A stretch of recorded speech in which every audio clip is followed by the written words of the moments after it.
मैं chartered accountant Sunil Hirani stocks with Rohit में आपका स्वागत करता हूं। आज हम एक नए शेयर की चर्चा करेंगे रोहित के साथ। मैं चार्टर्ड अकाउंटेंट रोहित तातेड़ आज आपके साथ बात करूंगा इंडो अमाइंस लिमिटेड के बारे में, जिसमें हम समझेंगे ये कौन कौन से प्रोडक्ट्स बनाता है और ये कौन सी डाइवर्स इंडस्ट्रीज को अपनी प्रोडक्ट्स को सर्व करता है, ये प्रोडक्ट्स कहाँ कहाँ यूज आते हैं। दूसरी चीज फंडामेंटल्स के बारे में हम बात करेंगे, जिसमें हम पी रेशो और इसके टर्नओवर और प्रॉफिट्स के बारे में समझेंगे। प्रमोटर का कितना होल्ड है इस कंपनी में वो भी हम इस पूरे वीडियो में बताएंगे। कंपनी एक्सपोर्ट कितना करती है, कंपनी की मैन्युफैक्चरिंग यूनिट्स कहाँ कहाँ हैं और कंपनी की सब्सिडरीज कहाँ कहाँ हैं, ये हम सब कुछ इस वीडियो में पूरा समझेंगे। Stocks with Rohit. Hello Rohit. Hello sir. आज कौन सा स्टॉक है स्टॉक्स विद रोहित में? आज हम एक केमिकल इंडस्ट्री से ऐसा स्टॉक लेके आए हैं जो इनकॉर्पोरेट हुआ था 1992 में। अच्छा। और कंपनी का नाम है Indo amines limited. Indo amines limited 1992 में इनकॉर्पोरेट हुई है। इनकॉर्पोरेट हुई। इसका कुछ 1-2 साल पहले आईपीओ आया था क्या? जी हाँ, फर्स्ट आईपीओ था वो अप्रैल 2022 में आईपीओ आया था। अच्छा। क्या बनाती है ये कंपनी? ये कंपनी बनाती है फाइन एंड स्पेशलिटी केमिकल्स, जो कि बहुत ही various types of diverse industries में काम आता है, जैसे कि agrochemicals, pharmaceuticals, food industry, home and personal care appliances और बहुत सारी इंडस्ट्रीज में ये काम आता है। मतलब अलग अलग जितने भी सेक्टर्स हैं, चाहे वो एफएमसीजी हो गया, फूड हो गया, एग्रो से रिलेटेड हो गया, कॉस्मेटिक्स हो गया, करेक्ट, इवन पॉलीमर्स, पेंट्स। अच्छा, पॉलीमर और पेंट्स में भी ये यूज होता है। मतलब अगर हम घर में 10 प्रकार की चीजें यूज करते हैं तो उसमें से 8 जगह जो प्रोडक्ट्स हम खरीद रहे हैं बिल्कुल उसमें इस कंपनी का माल लगा हुआ है। बिल्कुल बिल्कुल। ये तो इसके तो मतलब जैसे जैसे इंडियन इकोनॉमी ग्रो करेगी, भारत का जीडीपी बढ़ेगा जी। इस कंपनी के प्रोडक्ट्स अलग अलग कंपनियों में अलग अलग प्रोडक्ट्स में रॉ मटेरियल के रूप में लगेंगे। जी जी, मतलब कभी कंपनी बंद नहीं हो सकती। अच्छा। इस कंपनी के जो प्रोडक्ट्स है, रॉ मटेरियल जो आगे वाली इंडस्ट्रीज को लगते हैं, वो तो लगना मतलब कंटिन्यू रहेंगे। ये जैसे आपने अभी थोड़ी देर पहले मुझे बताया था कि इसमें कुछ फ्लेवर्स भी बनाती है। Correct, flavours. तो फूड इंडस्ट्री में फ्लेवर तो उसको हमेशा लगेंगे। करेक्ट, फ्लेवर्स एंड फ्रेग्रेंसेस भी बनाती है, परफ्यूम्स के लिए भी काम आती है। अच्छा। तो काफी सारे प्रोडक्ट्स लाइन है इसके। तो रोहित, इसमें प्रोमोटर्स का स्टेक क्या है? इसमें प्रमोटर्स का स्टेक लगभग 67% है। तो आपकी नज़र में ये सफिशिएंट है? मतलब इसमें कोई रिस्क तो नहीं है? ये एक छोटा नेगेटिव पॉइंट ज़रूर हम बोल सकते हैं कंपनी के बारे में, बट इतना भी नेगेटिव नहीं है, इसे हम इग्नोर ज़रूर कर सकते हैं। जब ये आईपीओ आया था तो प्रमोटर का स्टेक 69% पे था, जो कि अब 67 पे है। तो आईपीओ के कारण जो फंड्स आए उसकी वजह से इनकी स्टेक कम हो गई क्या? जी नहीं, कभी कभी प्रमोटर्स को भी पैसे लगते हैं डिफरेंट एक्टिविटीज़ के लिए, तो प्रमोटर अपना कुछ कुछ स्टेक्स बेच देते हैं, बट एक heavy amount of sell off हमने नहीं देखा यहाँ पे। अच्छा। तो मतलब ये 2-3% अगर स्टेक कम हुई है तो वो कोई ऐसी चिंता की बात नहीं है। 2 साल में कम हुई है, तो मुझे नहीं लगता कि अफेक्ट करना चाहिए अभी प्राइस को। अच्छा। एनीवे, अभी इसका मार्केट में प्राइस क्या है? मार्केट में अभी चल रहा है आज के दिन 163 रुपीज, 163 रुपए। जी हाँ। आज तारीख है जब हम ये वीडियो शूट कर रहे हैं तो 29 अगस्त 2024 है आज। कल 30 तारीख है, कल शुक्रवार है। कल मार्केट का लास्ट डे रहेगा वीक का, 30 अगस्त, और आज ये 163 है जी। और आपके हिसाब से इसका ब्रेकआउट, खैर ब्रेकआउट की बात हम आखिरी में करेंगे कि आज 163 है, इसका ब्रेकआउट कितने पर है और ये कहाँ तक जाएगा, कितने महीने में जाएगा और उसमें कितने प्रतिशत प्रॉफिट, 100 शेयर्स अगर खरीदेंगे तो आज की तारीख में 16,300 के होंगे और वो बेचेंगे तो कितने में बिकेगा, इसके ऊपर हम थोड़ी देर बाद बात करेंगे। लेकिन पहले आप ये समझ लीजिए कि ये कंपनी क्या है, प्रमोटर्स का स्टेक क्या है, ये कंपनी बनाती क्या है, क्या इसकी भारत के बाहर कुछ कंपनियां हैं, इसका एक्सपोर्ट का शेयर कितना है, इंडियन मार्केट में ये कितना माल बेचती है, इसके ग्राहक कौन कौन से हैं, इस क्वार्टर में इसका प्रॉफिट क्या रहा, इसी जून के क्वार्टर में पिछले साल इसका प्रॉफिट क्या रहा, पिछले 5 से 10 सालों में इसकी ग्रोथ क्यों हुई है, कितनी हुई है, अगले 10 सालों में इसकी ग्रोथ कितनी हो सकती है, इसका रेट 163 से कहां तक जाएगा, वो क्यों रोहित का फेवरेट स्टॉक बन रहा है आज की तारीख में, ये सब बातें हम पहले जान लें। उसके बाद पहले जान लो भैया कंपनी क्या है, क्या बनाती है, इसके लोग क्या करते हैं, इसमें लोगों ने कितना इन्वेस्टमेंट किया है, इसके फाइनेंशियल एनालिसिस क्या है, इसका टेक्निकल एनालिसिस क्या है, ये सब जानकारी जब हो जाए तब देखो कि इस लड़की से सगाई करना है या नहीं करना है, या ये लड़के को हमारा दामाद बनाना है या नहीं बनाना है। उसकी शक्ल सूरत पे मत जाओ, बिल्कुल, पहले उसका खानदान देख लो। तो अभी खानदान की हम बात आगे करते हैं जी। इस कंपनी के। ये शेयर जो है इंडो अमाइंस का बेटा है, करेक्ट, तो पहले जरा इंडो अमाइंस को देख लें। करेक्ट, राइट, तो फाइनेंशियल्स के बारे में बात करेंगे, फाइनेंशियल एनालिसिस, फंडामेंटल एनालिसिस जिसे आप कहते हैं। जी जी। तो इसके बारे में कुछ बताइए रोहित। सबसे पहले तो मैं इसके वैल्यूएशन की बात करूंगा। इसका पी ट्रेड कर रहा है 23.6 पे, जहाँ की जो कंपिटिटर्स हैं मतलब गुजरात फ्लोरो, लिंडे इंडिया, इनका अगर पी देखेंगे तो ये 100 के ऊपर है। अच्छा, तो हम अगर देखेंगे तो ये कंपनी बहुत चीप वैल्यूएशन पे खड़ी हुई है। और अगर हम इसके रेवेन्यू देखेंगे तो 10 साल में रेवेन्यू 6x हो चुके हैं। पिछले 10 सालों में 2014 से लेकर के 2024 हाँ। तक 10 गुना इसकी सेल्स बढ़ चुकी है। बराबर। इस कंपनी की पिछले 10 सालों में 10 गुना सेल बढ़ चुकी है। और नेट प्रॉफिट 2013 में 7 करोड़ पे था, वो आज पहुंच गया है 43 करोड़ पे। 7 करोड़ से 43 करोड़ सालाना प्रॉफिट इसका पिछले 7-8 साल में 10 साल में पहुंच गया है, जो कि एक बहुत अच्छी ग्रोथ मानी जाएगी एक फंडामेंटल एनालिसिस के रूप में। रोहित, हम अब इसके फंडामेंटल एनालिसिस पे जाएंगे। सबसे पहला पॉइंट तो आएगा इसका पीई रेशो, जो कि ट्रेड कर रहा है 23.1 पे। और वहीं हम कंपटीटर के पीई रेशो को देखेंगे, जैसे लिंडे इंडिया, गुजरात फ्लोरोकेम, तो यह इनका पीई रेशो 100 के ऊपर जा चुका है। नहीं, तो पी रेशो कम है, इसका क्या मतलब है? इसका मतलब है कि कंपनी एक चीप वैल्यूएशन पे खड़ी है और सस्ते में मिल रही है हमें। मतलब ये पी रेशो का सीधा सीधा मतलब ये है, अगर इंडस्ट्री का पी रेशो या बाकी अच्छी कंपनियों का पी रेशो अगर ज्यादा है, करेक्ट, और इस कंपनी के बाकी फाइनेंशियल्स अच्छे हैं जी, और पी रेशो भी कम है, करेक्ट, तो हमें ये कम कीमत पर ये शेयर मिल रहा है, हाँ, जबकि इसकी कीमत ज्यादा होना चाहिए। करेक्ट, यही मतलब है। करेक्ट। दोस्तों, रोहित और हमने आज दोपहर में करीब आधा घंटा चर्चा की थी, और ऐसे बहुत सारे की फैक्टर्स हैं, की इंडिकेटर्स हैं, जैसे P ratio is one of the key indicator to assess, ये देखने के लिए कि शेयर्स फंडामेंटली अच्छा है या नहीं है। ऐसे कई और रेशियो एनालिसिस हैं। हम आने वाले समय में आप लोगों को कुछ ऐसे वीडियोस भी हम लेकर के आएंगे जिसमें हम आपको ये बताएंगे कि आप खुद कैसे असेस कर सकें किसी शेयर के बारे में।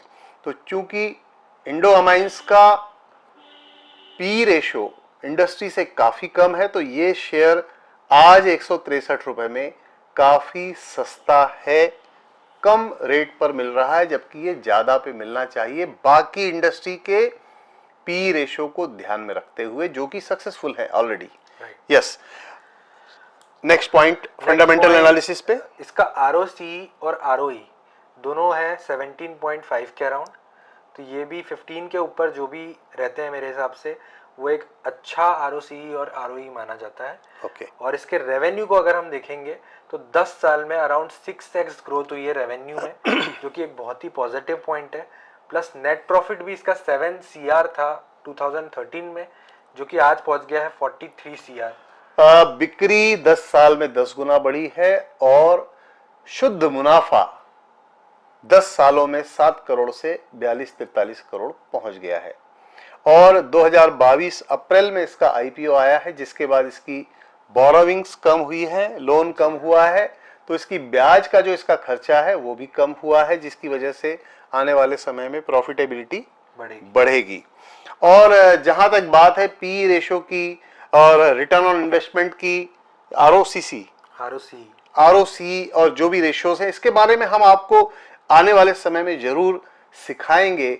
एक नया शो जो हम प्रारंभ करेंगे, learnings with Rohit. Learnings with Rohit में हम आपको ये रेशियो एनालिसिस के बारे में बताएंगे, कैसे कंपनियों में क्या क्या चीजें देखना चाहिए, इसके बारे में हम चर्चा करेंगे। और दोस्तों आप सब वो चीज सीख जाएंगे। आपको फंडामेंटल एनालिसिस करने के लिए बहुत ज्यादा एक्सपर्ट होने की जरूरत नहीं है, चार्टर्ड अकाउंटेंट बनने की भी जरूरत नहीं है। अगर आप 12th पास हैं तब भी आप अगर शेयर मार्केट में रुचि रखते हैं तो लर्निंग्स विद रोहित में हम आपको एक एक चीज सिखाने आएंगे और आप सीखेंगे और इस क्षेत्र में जरूर सफल होंगे। यस, नेट प्रॉफिट की हमारी बात हो गई रोहित, और अब हम बात करेंगे फाइनेंशियल्स पर, थोड़ा और आगे बढ़ते हैं। एक्सपोर्ट कंपनी करती है 53% और 47% कंपनी का डोमेस्टिक टर्नओवर है। लेकिन उससे भी इम्पोर्टेंट एक चीज है, इसका cash flow from operating activities, जो कि कंटिन्यूअसली पॉजिटिव है। और मार्च 20 अगर कैश फ्लो इसका बढ़ रहा है जी हाँ हर साल जी, इसका क्या इंडिकेशन है, इसका मतलब क्या है?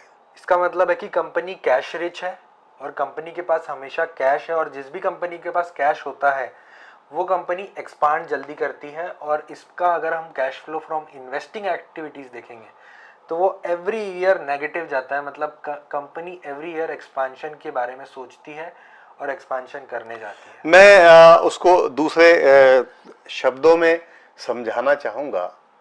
देखिए, आप अगर अपने शहर के आसपास, अपने घर के आसपास, अपने शॉप के आसपास कोई ऐसा व्यापार देखते हैं जो नगद में करता है, तो अगर नगद में वो व्यापारी व्यापार करता है तो उसे परचेसिंग भी कम रेट पे होती है उसकी, और नगदी में अगर माल तभी बेच पाता है क्योंकि उसकी क्वालिटी है। आप, बहुत सिंपल सी बात है। वही चीज अगर एक इंडस्ट्री के रूप में आज कैश फ्लो का एनालिसिस किया है रोहित ने, और कैश फ्लो बहुत अच्छा है, तो होगा क्या कि आज मान लीजिए उसको 100 करोड़ 200 करोड़ का कोई एक्सपांशन करना है, तो कंपनी के पास पैसा नहीं है, लेकिन कंपनी के पास 30% 40% पैसा है, तो 60% 70% बैंक पैसा दे देगा और वो एक्सपांशन तुरंत हो जाएगा। उसके एक्सपांशन के प्रोजेक्ट्स में कोई भी रुकावट नहीं आएगी। कैश फ्लो से ये एक एस्पेक्ट मुझे समझ में आता है। दूसरा एस्पेक्ट है, अगर आपके पास कैश है तो आपकी परचेसिंग पावर बढ़ जाती है। अगर आपके पास कैश है तो जो चीज दूसरे को 100 रुपए मिल रही है, अगर आपके पास नगद है तो वो आपको 95 रुपए में मिलेगी, 97 रुपए में मिलेगी, 90 रुपए में मिलेगी। तो आपकी बार्गेनिंग पावर बढ़ जाती है। तो ये इस कंपनी का एक बहुत बड़ा प्लस पॉइंट है। एंड एक्सपोर्ट से हम और आगे बढ़ें, आपने बताया था कि इस कंपनी की कुछ सब्सिडरीज कंपनीज हैं, उसके बारे में बताइए। इसकी टोटल 4 सब्सिडरी है। एक मलेशिया में है, दूसरी यूएसए में है, तीसरी चैंगजाऊ में है और चौथी यूरोप में इसकी सब्सिडरी है। इसकी जो भी चारों सब्सिडरीज हैं वो भारत के बाहर हैं, विदेशों में हैं। करेक्ट। और इनका मुख्य काम है एक्सपोर्ट को एक्सेलरेट करना। करेक्ट। तो कंपनी का आज हमने इसके पहले कम से कम 4 या 5 कंपनियों का एनालिसिस किया और हमने उसमें यह देखा कि उनकी एक्सपोर्ट की स्टेक जो है, जो टोटल टर्नओवर का जितना एक्सपोर्ट है वो 50% से कम है। ये पहली कंपनी पिछली 5 कंपनियों में आई है जिसमें 50% से ज्यादा एक्सपोर्ट है। तो इसकी कंपनी की जो एक्सपोर्ट की प्लानिंग है वो इसीलिए मुझे सक्सेसफुल दिखती है क्योंकि इसकी 4 सब्सिडरीज एक्सपोर्ट के हिसाब से बाहर बनाई गई हैं और वहां से इनको उतनी इफिशियंसी आ रही है कि ये एक्सपोर्ट को बहुत जल्दी से अपना कंप्लीट कर सकती हैं। एनीवे, तो ये सब्सिडरीज इसकी हो गई। अब हम बात करेंगे फाइनेंशियल्स पे ही आगे जाएं।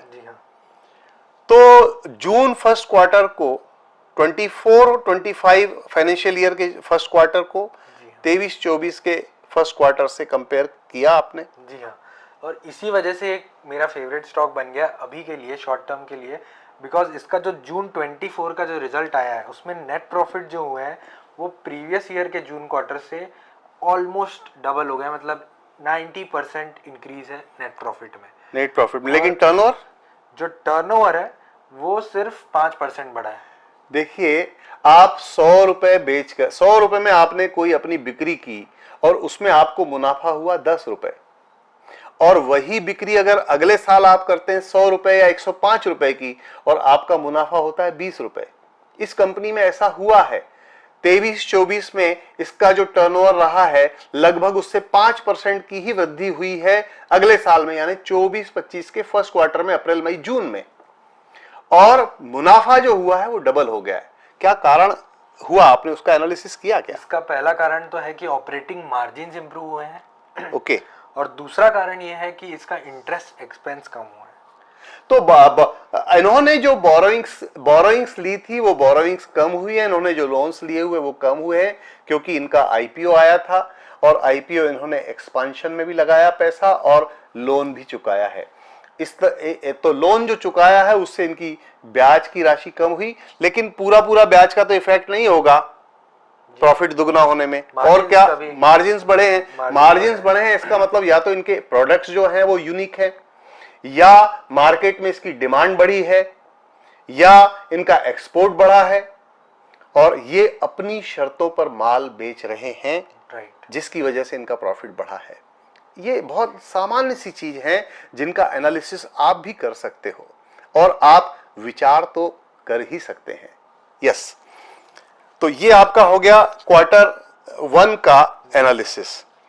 अब हम बात करें जो मुद्दे की बात है, जो हमारे दर्शक लोग देखना चाहते हैं कि कितने में ये शेयर आज चल रहा है जी, और कितने में ये बिकेगा आगे चल के। पहली बात तो ये है कि ये आपका शॉर्ट टर्म गोल है। देखिए, जो इंडो अमाइन ये जो शेयर जिसकी हम चर्चा कर रहे हैं, ये शॉर्ट टर्म गोल के लिए है, इसे लॉन्ग टर्म के लिए होल्डिंग नहीं करना है, ऐसा रोहित का आपको सजेशन है। लेकिन आज इसका रेट 163 रुपए है। 6 से 8 महीने की होल्डिंग के बाद इसका रेट क्या जाएगा, इसके ऊपर हम चर्चा करेंगे। अगर कोई व्यक्ति 100 शेयर आज की तारीख में खरीदता है, आज तारीख है जब हम ये वीडियो बना रहे हैं 29 अगस्त 2024, कल फ्राइडे है, मार्केट खुलेगा। 163 रुपए से आज क्लोज हुआ है। 163 रुपए हम मान करके चलें तो 100 शेयर आपके आएंगे 16,300 रुपए में। 6 से 8 महीने का आपने समय दिया है। जी हाँ। ब्रेकआउट इसका मंथली चार्ट पे आ रहा है 186 रुपीज, और ये मेरा फेवरेट ब्रेकआउट है बिकॉज यहाँ पे ट्रिपल टॉप बनाते हुए शेयर अगर आगे बढ़ा 186 के ऊपर भागा तो ये 270 विद इन 6 मंथ्स। देखिए, आपकी टेक्निकल बात ना मुझे समझ में आएगी ना देखने वालों को। तुम तो मेरी बातों का सीधा सीधा जवाब दो। ब्रेकआउट का मतलब ब्रेकआउट के बाद भागेगा। करेक्ट। ब्रेकआउट यानी ब्रेकआउट तोड़ा उसने, 186 पे ये शेयर आया तो ये भागेगा, ये मतलब हुआ। बस वो टेक्निकल आप समझो, हमको समझाओ, मेरे को समझाओ, मैं समझ जाऊंगा आपकी बात। हमारे भैया देसी लोग हैं, सीधे साधे लोग हैं, गरीब लोग हैं जी। आप 163 है। अभी तक आपने 2-3 शेयर 5 शेयर बताए कि उसमें कई बार आप बोलते हो कि नहीं ब्रेकआउट के बाद ही खरीदना, उसके पहले नहीं खरीदना। जी हाँ। ऐसा क्यों? इसमें ब्रेकआउट के पहले क्यों खरीदना? 163 रुपए अभी ब्रेकआउट है नहीं, ब्रेकआउट अभी 23 रुपए आगे है। जी हाँ। ब्रेकआउट आपके हिसाब से 186 है। करेक्ट। आज है 163 रुपए। जी। अब 186 पहुंचा ही नहीं मान लो, उसके बाद भी आपको ये कॉन्फिडेंस क्यों है कि ये 100 ब्रेकआउट करेगा? इसके जून क्वार्टर्स की वजह से, क्योंकि जून क्वार्टर में जो रिजल्ट आया है उसका इंपैक्ट अभी तक के शेयर प्राइस पे नहीं दिखा है मुझे। That is the great thing. आप समझ लीजिए एक बात, चूंकि ये अभी छुपा हुआ शेयर है, किसी को मालूम नहीं है इसके बारे में ज्यादा, लेकिन हमारे रोहित भाई जो है ये जादूगर है, ये ढूंढ के निकालते हैं अंदर से छाट छाट के। इसके फर्स्ट क्वार्टर के रिजल्ट्स आ चुके कई दिन पहले, लेकिन रिजल्ट्स जब बहुत अच्छे आते हैं किसी कंपनी के फर्स्ट क्वार्टर के, तो नेक्स्ट डे उसका शेयर शूटअप होता है। ये शेयर शूटअप नहीं हुआ है, उसका इंतजार रोहित जी कर रहे हैं और ये होने वाला है। 186 का ब्रेकआउट होगा ही होगा और ये शेयर 186 के ऊपर भागेगा ही भागेगा। ये हमारा एनालिसिस है। आप शेयर खरीदें तो अपना एनालिसिस कर लीजिए भाई। हम सेबी के एनालिस्ट अभी नहीं बने हैं, हम आपको रिकमेंड नहीं कर रहे हैं, आप अपने स्वविवेक से खरीदिए, लेकिन ये होने वाला है। 186 से ये ब्रेकआउट होने के बाद कहां जाके रुकेगा? ये मुझे लगता है अराउंड 45% का रिटर्न देगा वहां से, मतलब 270 रुपए तक के ही जाएगा। आप 250 भी मानो, 270 इनका टारगेट है। कितने महीने में? 6 to 8 मंथ। 6 to 8 मंथ में 270 पे जाएगा। मैंने कैलकुलेशन किया है, 100 शेयर अगर आप लेते हैं 16,300 रुपए का आपका बनता है 100 शेयर अगर आप कल खरीदते हैं, और 270 में अगर आप बेचते हैं तो ये 27,000 रुपए में आपके बिकते हैं। 10,700 रुपए को आपको मुनाफा होता है 6 से 8 महीने में, और आप 65% पैसा कमाते हैं शॉर्ट टर्म में। ऐसा कौन सा व्यापार है जिसमें 16,300 रुपए लगा करके 6 से 8 महीने के अंदर आप 10,700 रुपए मुनाफा कमाते हैं? Yes, that is the power of stock, and that is the power of this show, Stocks with Rohit. We do not recommend, we are not SEBI analyst, but on the basis of our learnings, on the basis of our education, our examinations, we give you these type of education for your education purpose. Thank you.